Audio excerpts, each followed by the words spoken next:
What's up guys, hope you're having a good day. I want to kick this video off by saying a big thank you to everyone that's hit the like button on all my videos this week. I can't tell you how much of a difference it makes to pushing the videos out to more people on YouTube, boosting the views, and it's amazing. It just helps me so much because it does take a lot of work to produce these videos, so when more people get to see them, it just makes it all worthwhile. So I really appreciate you guys.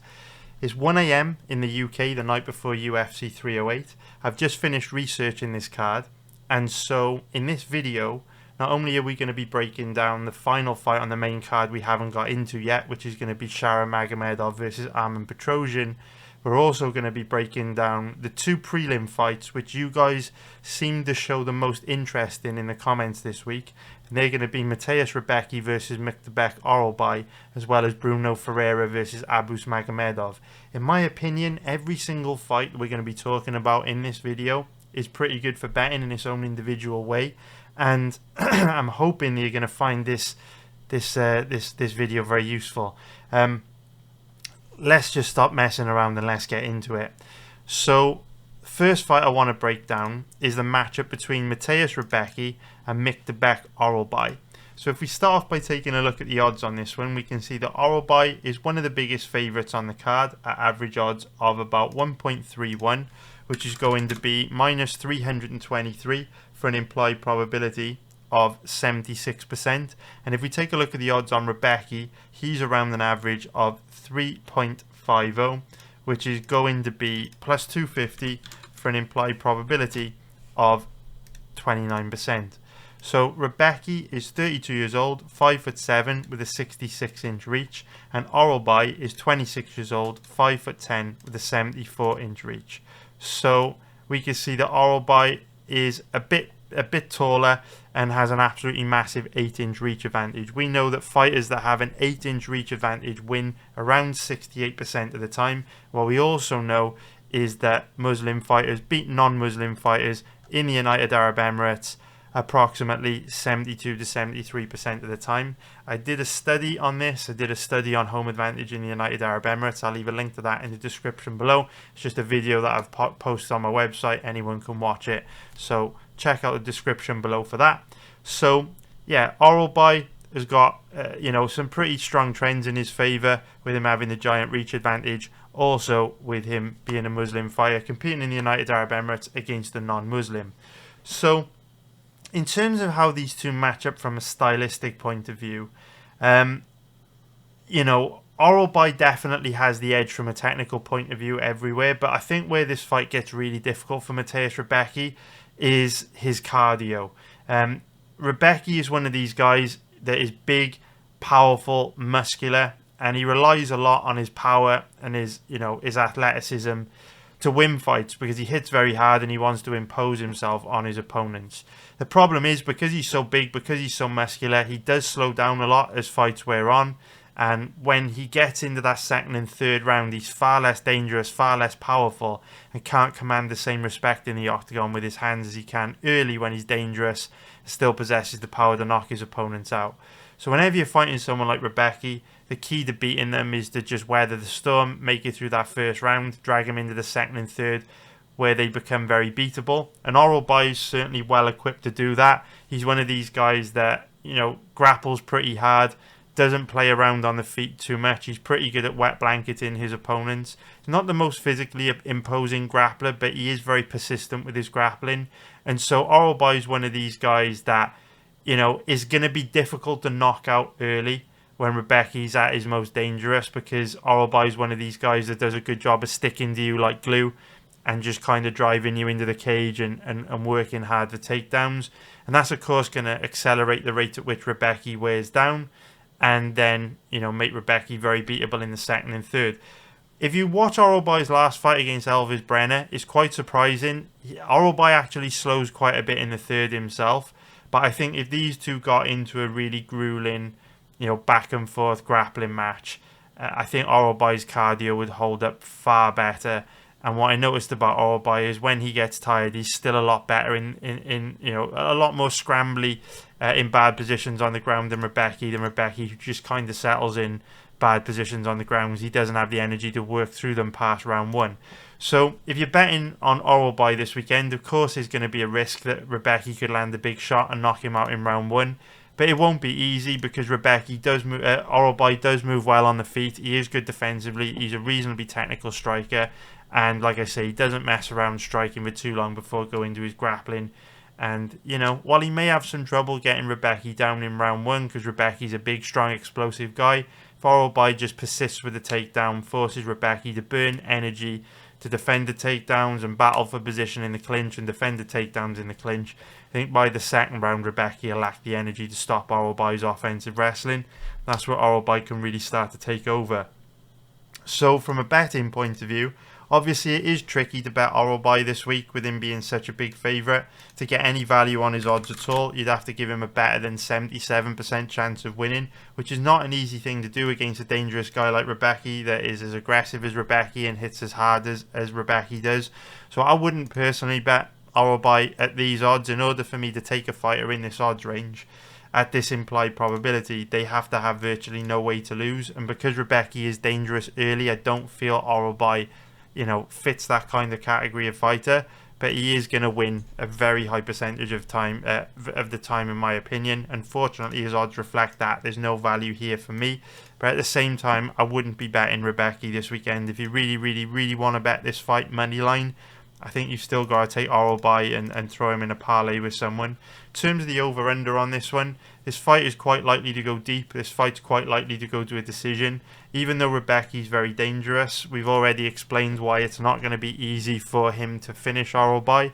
Therefore, I don't think it's that likely Rebecki will win inside the distance. And then if we look at Orolbai, I don't think it's that likely he'll win inside the distance either. Because even though he does have a lot of wins inside the distance, he's not crazy dangerous on the ground. He's one of these guys that goes for position over submission more. And even when Rebecki gets tired, he's still tough and difficult to put away. You know, maybe he slows down a lot late in the fight and gets stopped. But, you know, I think this fight is much more likely to go deep. Especially because Rebecki will likely have learned from the Carlos Diego Ferreira fight where he gassed himself out and got stopped late on. Chances are Rebecki will pace himself better this weekend and won't come out the gate as hard, burning through as much energy as he did in the Carlos Diego Ferreira fight. So in terms of props and most likely outcomes, the only prop I would consider would be Orolbai by decision, but the odds are very bad. Oh, in actual fact, that's not true. You could look at Orolbai to win in round 3 as well, 10.0 plus 900. Rebecki obviously gassed himself out and got stopped late in the Carlos Diego Ferreira fight. I could see it happening again. So yeah, you might want to sprinkle a little bit on that one. Obviously, it's not super likely to hit, but in this odds range, you don't need many bets to hit in this odds range over the long term to earn a nice tidy profit. So yeah, it's not a bad prop. So now let's move on to taking a deep dive into the next fight, which is going to be Magomedov versus Bruno Ferreira. Out of all my comments on my YouTube videos this week, this was by far the most requested prelim fight to cover, and I can see why. It's a very, very interesting matchup, and I'm very tempted to bet this one myself. I haven't bet the fight yet because there's some pretty major risk factors that I'm worried about, which we'll obviously go through in this breakdown. But let me know what you think on Discord. Let me know what you think in the comments. Let me know what you think about this fight, and whether I should pull the trigger on Magomedov for all the reasons that we're going to discuss in this breakdown. So if we start off by taking a look at the odds, we can see that Magomedov is the favourite at average odds of about 1.70, which is going to be minus 143 for an implied probability of 59%. And if we take a look at the odds on Ferreira, he's around an average of 2.20, which is going to be plus 120 for an implied probability of 45%. So Magomedov is 34 years old, 6'2", with a 78-inch reach, and Ferreira is 31 years old, 5'10", with a 72-inch reach. So straight away, before we get into talking about how these two match up from a stylistic point of view, there are some major trends in Magomedov's favour. The first obviously being that he's Muslim. He's fighting Ferreira, who is not a Muslim, and we already know home advantage for Muslims fighting against non-Muslims in the United Arab Emirates is absolutely huge, where they win around 72% of the time. I've done a study on this, which you can, watch a video of on my website. I'll leave a link to it in the description below. Obviously, you might be watching this on my website, in which case, you know where to find it in the articles, tools and guides section. But yeah, man, this is one of those fights where, if we were to just consider that trend where we know Muslims beat non-Muslims in the United Arab Emirates approximately 72% of the time, and we look at the implied probability of Abus Magomedov's odds, which is currently 59%, obviously, if you were to just blind bet fighters in this odds range, when they're a Muslim fighting a non-Muslim in the United Arab Emirates, you would catch a 13% margin over the bookie based on that trend over the long term. So if you're just a purely statistics-based bettor, which it might not be a bad idea to be when you have, strong trends that you can bet, based on that home advantage statistic in the United Arab Emirates, Magomedov's probably a pretty good bet here. But that's not the only trend in his favour. We can see that he's also, not only is he a decent amount taller than Ferreira, so he's got the size advantage, but he's also got a pretty big reach advantage as well. He's got a 6-inch reach advantage. And we know that fighters that have a 6-inch reach advantage or more win around 65% of the time. And again, if you were to just blind bet that statistic over the long term, based on the implied probability in Magomedov's odds, you'd have a nice 6% margin there. So before we even consider how these two fighters match up stylistically, Magomedov does have two really strong trends on his side going into this weekend. The blind betting those trends over the long term would give you a margin of value in the odds based on the implied probabilities and those trends, how often they play out. So I just thought that was quite interesting. Now, when we consider how these two match up stylistically, I don't think it's any secret that both these guys more than likely have cardio issues. I say more than likely because even though in the case of Abus Magomedov, we absolutely know he has cardio issues because he's gassed in his last 3 fights, with Bruno Ferreira, it's a little bit more inconclusive because he's only had 13 pro fights, and if we look at his record, he's never been he's been past the first round 1 time, but the fight ended. He's been past the first round twice, sorry, but both times he went past round 1, the fights ended very quickly. Now, with a guy like Ferreira, when you don't have a lot of experience of going very deep in fights, obviously you are more susceptible to gassing out because you haven't really learned how to pace yourself over a 15-minute fight yet. Because you learn from experience, right? And if you can't simulate the intensity of a real fight in a gym. You don't have the crowd, you don't have the atmosphere, you don't have the pressure, the bright lights, the cameras, all that kind of stuff. And obviously another reason why Ferreira does fit the profile of someone that will slow down as fights wear on is he's big and muscular, right? And those big old muscles are often characteristic of a fighter who will slow as fights go on. That's not always the case. There are unicorns and exceptions to the rule. But generally speaking, guys with Ferreira's body type are more likely to gas.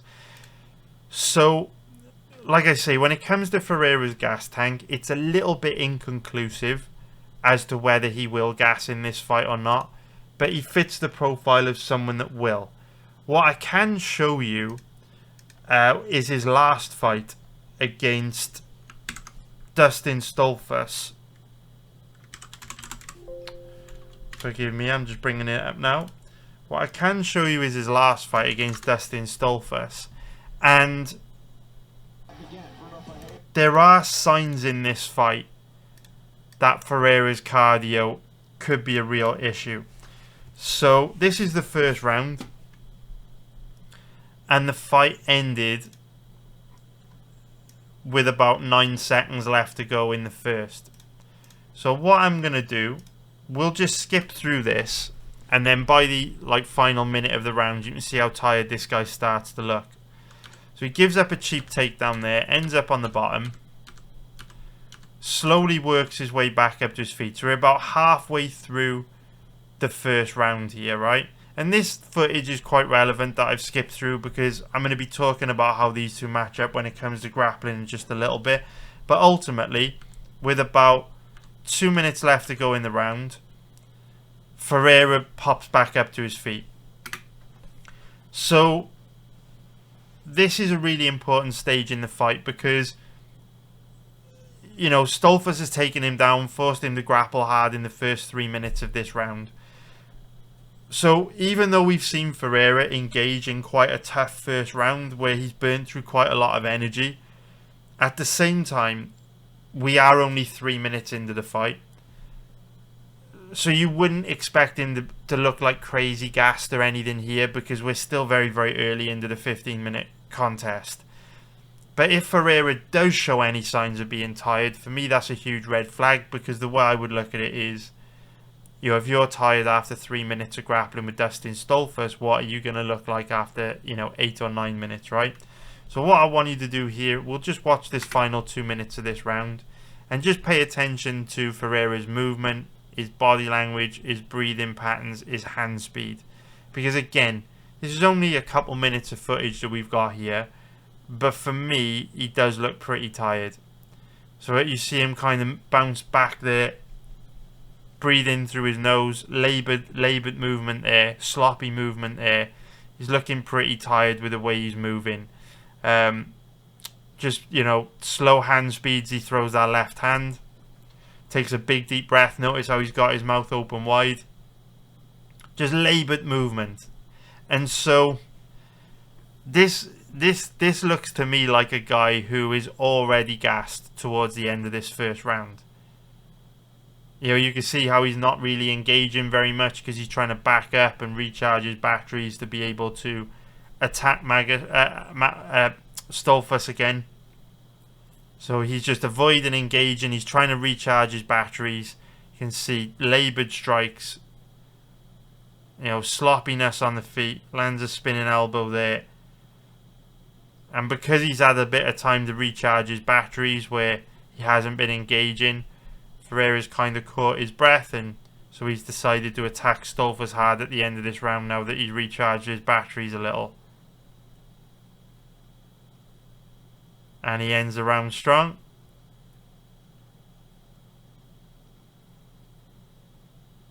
And he ends up getting a crazy knockout off that spinning elbow, which obviously won't be that easy to land on a guy as big as Magomedov. So I just wanted to show you that footage because obviously it is inconclusive what Ferreira's gas tank is like, but that fight against Stolfus does give us some strong clues that his cardio is probably not that good. So when we look at Magomedov, his cardio also isn't good. We've seen him gas in his last 3 fights, but in fairness to him, his cardio doesn't look as bad as Ferreira's. After 3 minutes of grappling against Stolfus, Ferreira was looking very, very tired. You do have to make Magomedov work a lot harder than that before he starts to slow. He will definitely slow. But my question here is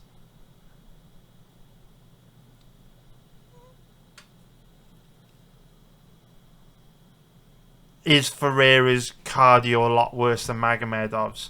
Especially because Magomedov has the grappling to put Ferreira in bad positions on the ground and wear him out. So, in terms of how these two match up stylistically, we can see from the first 3 minutes of that Stolfus fight that Ferreira's takedown offense is pretty bad. He's also pretty weak off his back. And, he looks pretty low level on the ground. Again, there's not tons of footage available on Ferreira's ground game, but what we see from him in his fights in the UFC isn't good. Magomedov is a reasonably good MMA grappler, good takedown entries, good grappling control. Like I say, he doesn't have the cardio to really grapple hard for 3 rounds, but that might not matter if he's able to wear Ferreira out with his grappling. Now, in terms of striking, again, Ferreira was looking very sloppy towards the end of that Stolfus fight, in the second half of that first round.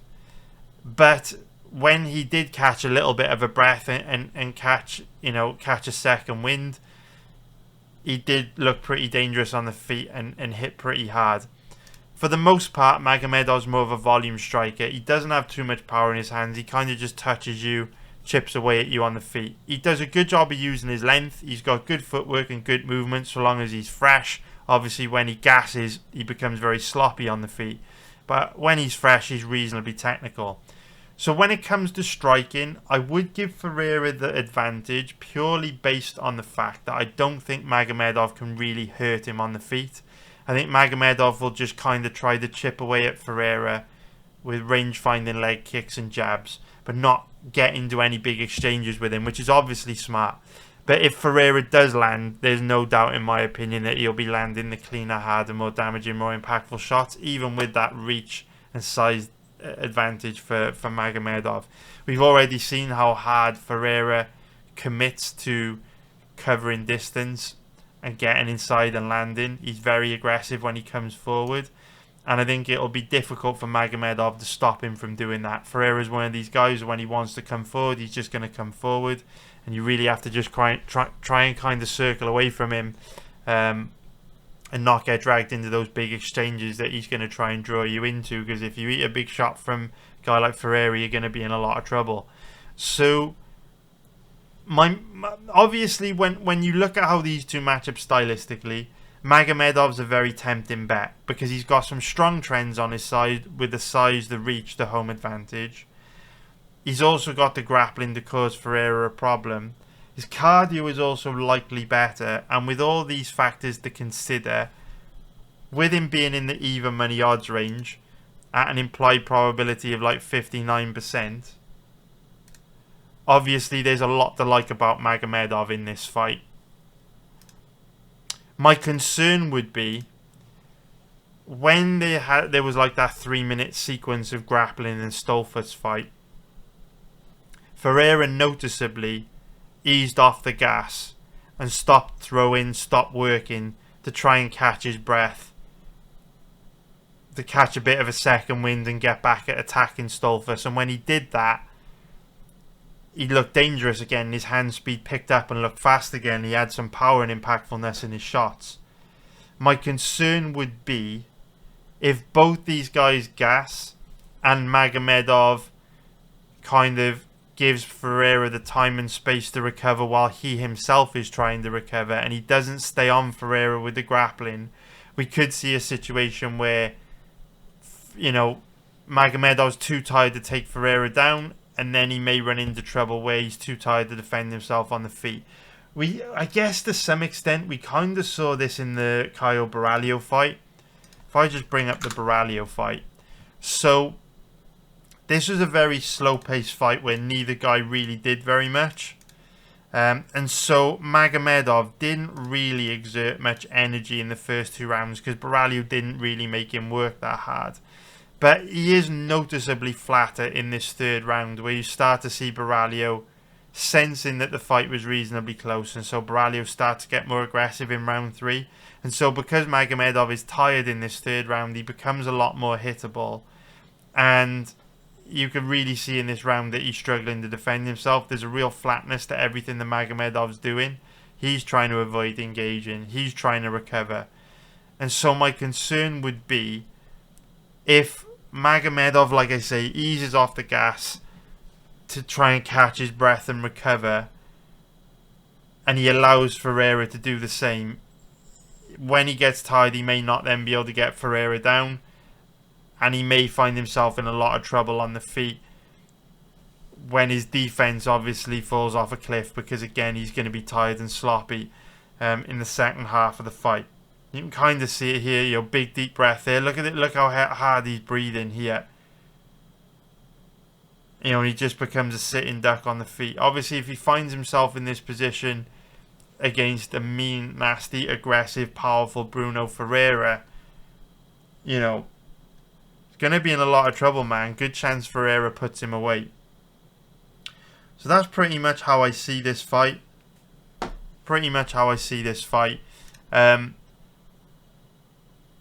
Magomedov's a very tempting bet. There's a lot to like about him, but I just hate betting on guys with bad cardio. So it's tough to trust Magomedov, but he's got a lot of trends in his favour, a lot of ways to win. So I'm thinking about this one. I haven't bet him yet. If you're in my Discord, obviously I'll let you know on my Discord tomorrow before the event if I decide to bet him. It's 1 AM in the UK. I'm going to be going to bed after I finish uploading this video, which will probably still be a couple of hours away actually. But I just hate betting on guys with bad cardio, man. So in terms of the over-under on this one, I do think the over 1.5 rounds is quite likely to hit.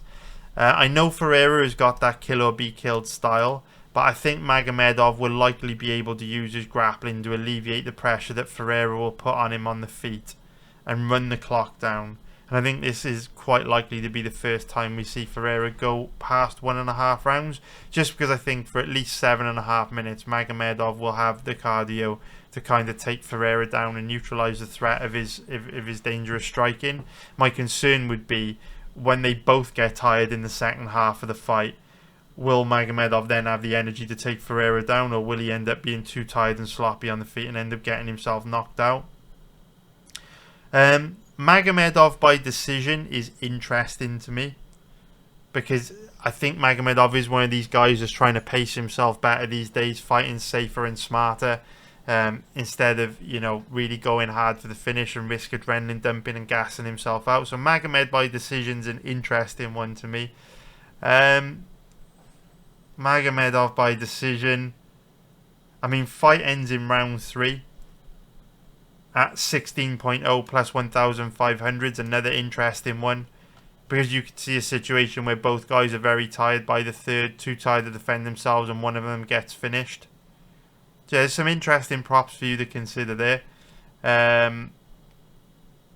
know they're also contradictory, where, you know, Magomedov by decision and fight ends in round 3 kind of go against one another, but you know, I do think those are some of the more likely props to hit on this one. I probably won't be betting the over 1.5 rounds myself, just because Ferreira does have that kill or be killed style, and I typically like to avoid betting on overs in fights that involve guys that have a kill or be killed style. But, you know, I think it's reasonably likely to hit.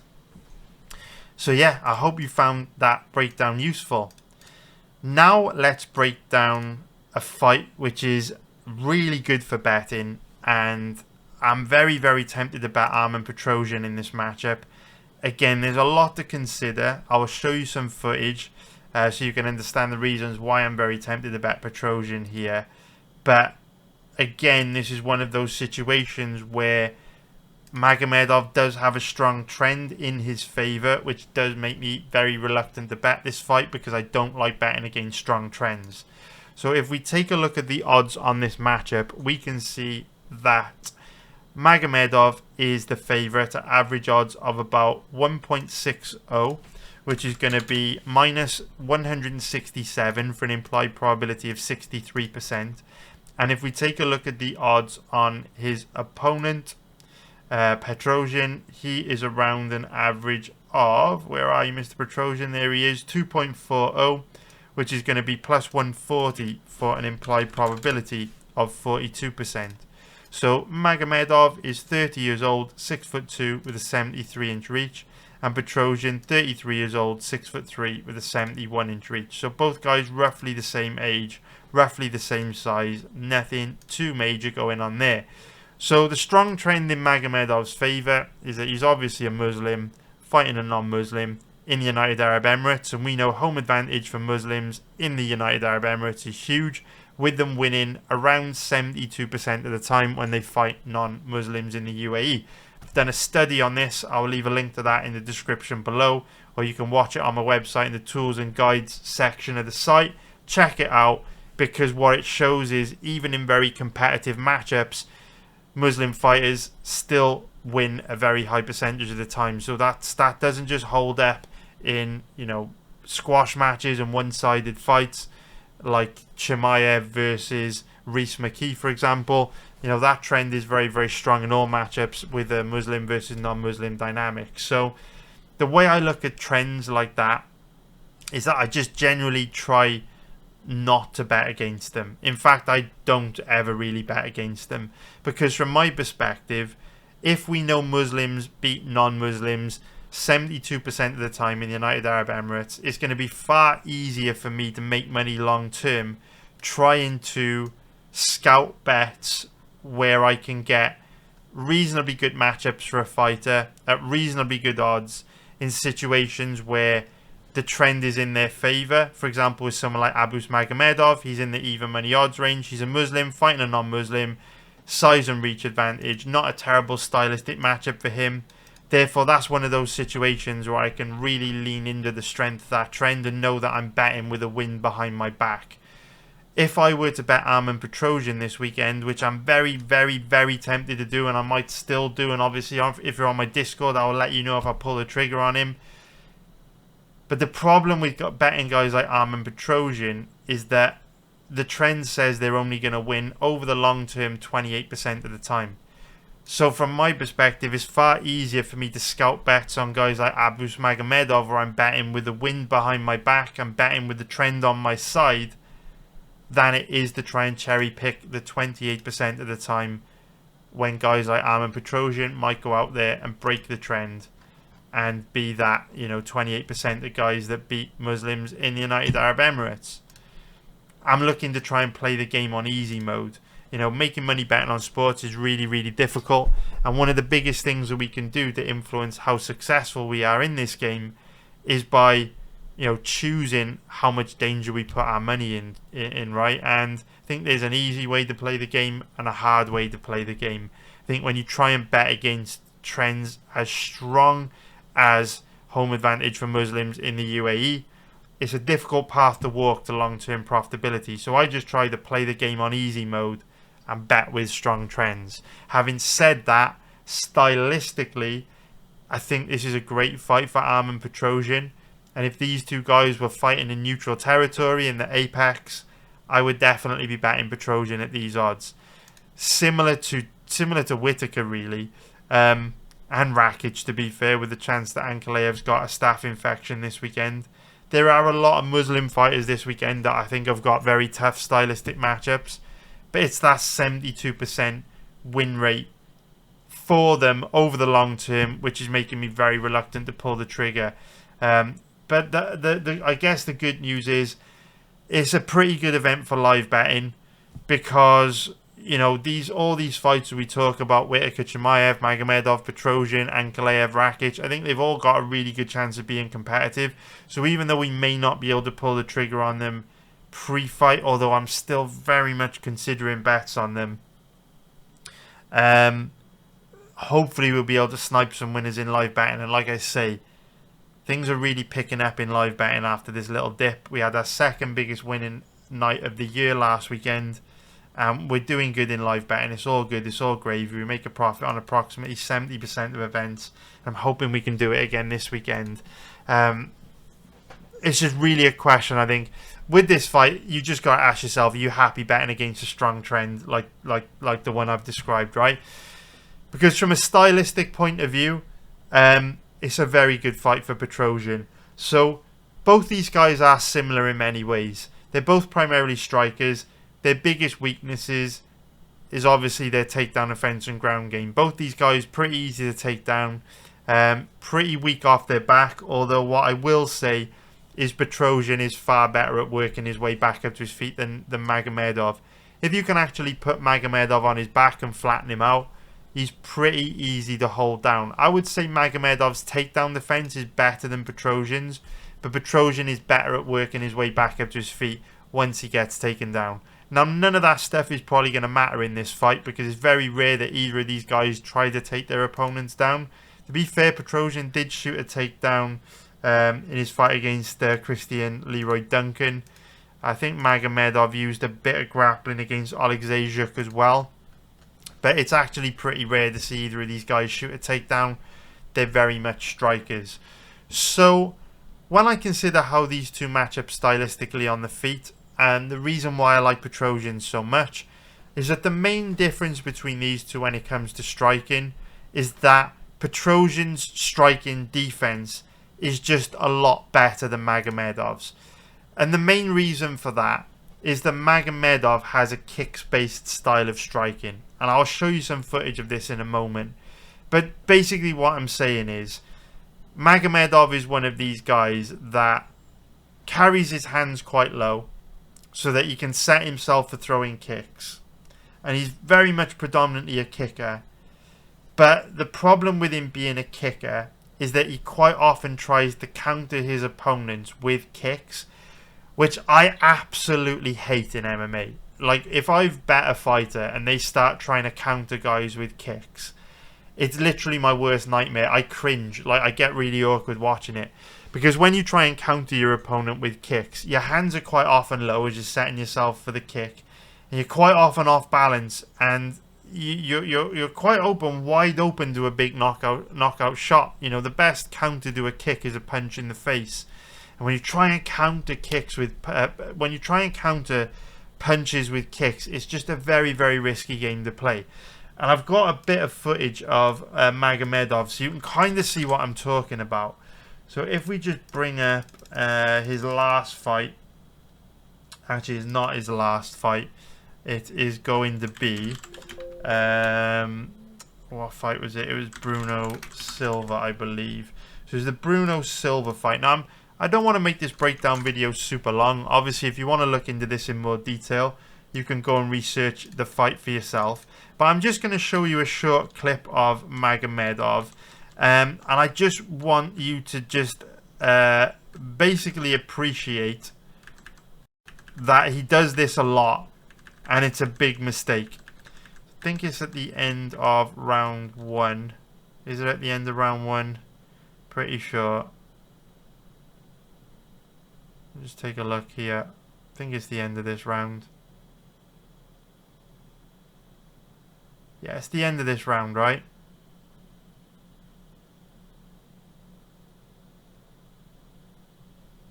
Yeah, it's the end of this round, right? You've kind of just watched there what I'm trying to talk about, but I'll talk you through it. So, this minute sequence here against Bruno Silva, for me, highlights why I like Petrosyan a lot in this fight. So, with Magomedov having a kicks-based style of striking, you'll notice that when he throws his kicks, his hands are always down low. So when he's facing a boxer or someone with, you know, good hands, if they read his kick, they can just walk through the kick. And because he's throwing the kick with his hands down low, they're then in a position to land an absolute bomb on the feet. And you kind of see it in this sequence here, right? He's throwing these kicks with his hands down low. And then Silva starts to think, I'm just going to try and step through your kicks and punch you in the face. And he starts to go for it, right? Watch. Now, the problem with Magomedov is when you are... Sorry, guys. The problem with Magomedov is... The problem with Magomedov is... My computer's just decided to crash because I clicked the wrong thing. Sorry, guys. Anyway, the problem with Magomedov is when you're throwing kicks like that in the middle of the octagon at distance, and you can control the distance, you know, you're using your length to chip away at your opponents from outside of a range where you can be hit. It's not so dangerous to fight with your hands down low. But it's very dangerous to fight with your hands down low in situations like this, where your back is trapped against the cage.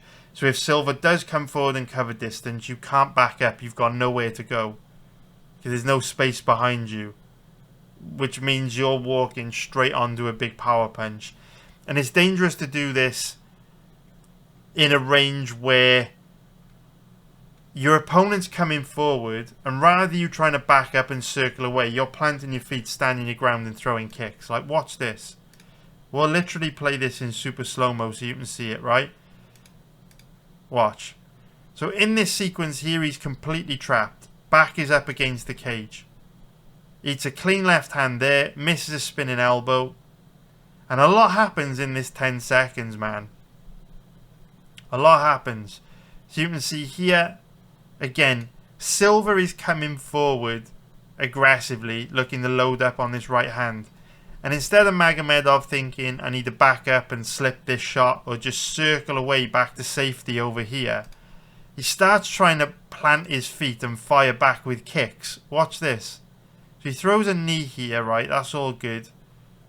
But then in this sequence, he's in a dangerous position here because Silva is stood right in front of him.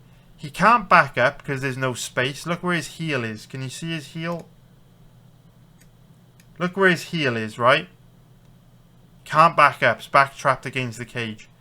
So he's a sitting duck here. Silva's in total control. Magomedov should be focused on circling to his left, circling to his right, getting out of trouble, basically finding space for himself in here. Instead, he starts trying to counter him with kicks. Like, throwing kicks from this range is the last thing you should be doing. Look at him. He starts throwing kicks. Like, he's practically leaning against the cage. You can see the cage moving. And if Silva just bites down on the mouthpiece, comes forward, lets that right hand go, like he's countering from this position with kicks, he's going to be a sitting duck.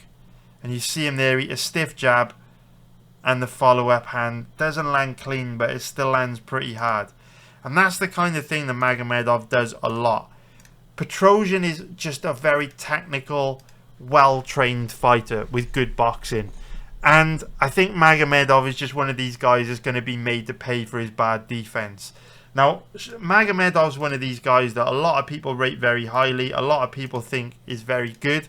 So I'm conscious that whenever I criticize guys like this for weaknesses in their skill set, I also face a lot of criticism from people that kind of call me out, which is crazy because all I ever do is really summarize footage for you guys. But what I'll do is just show you a bit of footage from Magomedov's last fight against Oleg Zajuk. So again, you can kind of see there's real issues with Magomedov's striking defense, specifically his boxing defense, right? Now, don't get me wrong, his footwork, his movement is decent, but there you can see him again trying to counter a fighter coming forward with a kick. If we just skip through here, I just want you to pay attention to how hittable he looks at certain times on the feet. Yes, he's got a hard kicking game. Yes, he throws a high volume of strikes. Yes, his footwork and movement is good, but his boxing defense isn't. Like, he eats a stiff jab there. And again, you know, I don't want to make this breakdown video super long, but, you know, we'll just let a couple minutes play out here so you can kind of see his boxing defense for yourself. And then I think we're pretty much going to be done with breaking down this fight. Like I say, Petrosyan's very tempting to me. Very, very, very tempting.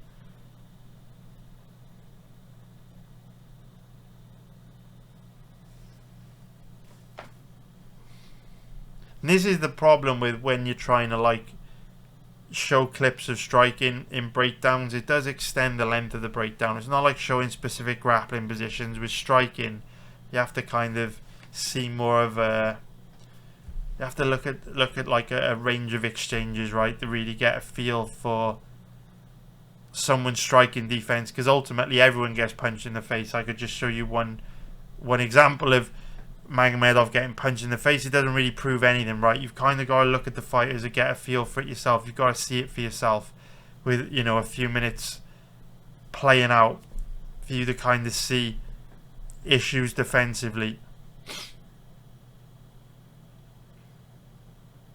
And like I say, when Magomedov's light on his feet, moving around, you know, his striker defense is pretty good.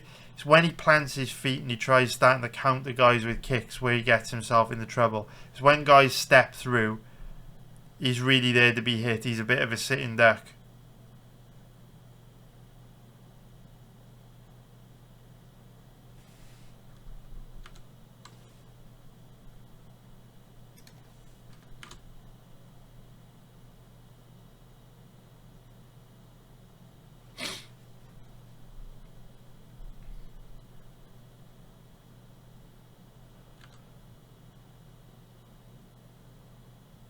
See there, like trying to counter guys with flying knees, but when you do it, you are a bit of a sitting duck against a decent boxer. See him eat a clean left hand there.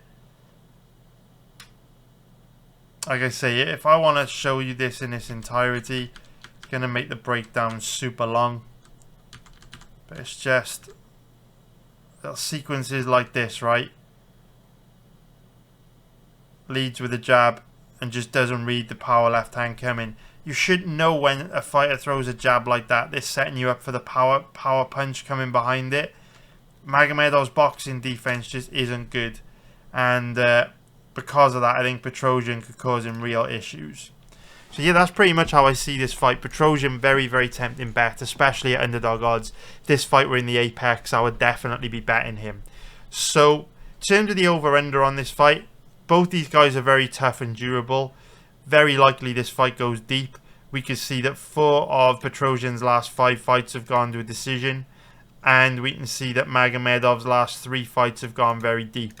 So very likely this one goes deep as well, but the odds reflect that, with it being really steep favourite odds. In terms of the most likely outcome for props, I do think Petrosyan by decision is most likely outcome, but in percentage terms, Petrosyan by decision isn't a whole lot better than Petrosyan money line. So if you really, really want to bet this fight, I would just take Petrosyan money line. I might still bet Petrosyan. I'm going to sleep on it and see how I feel about it when I wake up in the morning. Obviously, if you're in the United States, the event starts quite early for you. But for me, it doesn't start in the UK until 3 p.m. So I'll be waking up early in the morning for the Asian football matches, and I'll have quite a bit of thinking time before the event starts. It's just a home advantage, which is weighing on my mind and making me reluctant to take Petrosyan, which I'm sure you understand. That you guys know me, I hate betting against strong trends, but it's a pretty good stylistic matchup for Petrosyan. I think Magomedov's boxing defense is likely to get him into a lot of trouble here, because optically it doesn't look good either when your opponent is landing clean and hard and snapping your head back.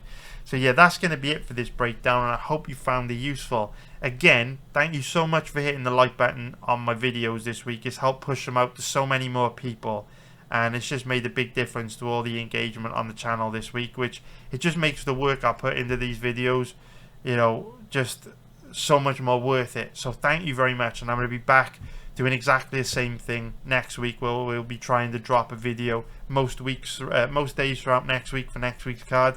So again, thank you very much for watching. I love you all. Take care. Have a great weekend, and I will see you all very, very soon. Hope you crush it tomorrow, make loads of money. Have a great weekend, guys. Nice one. Bye.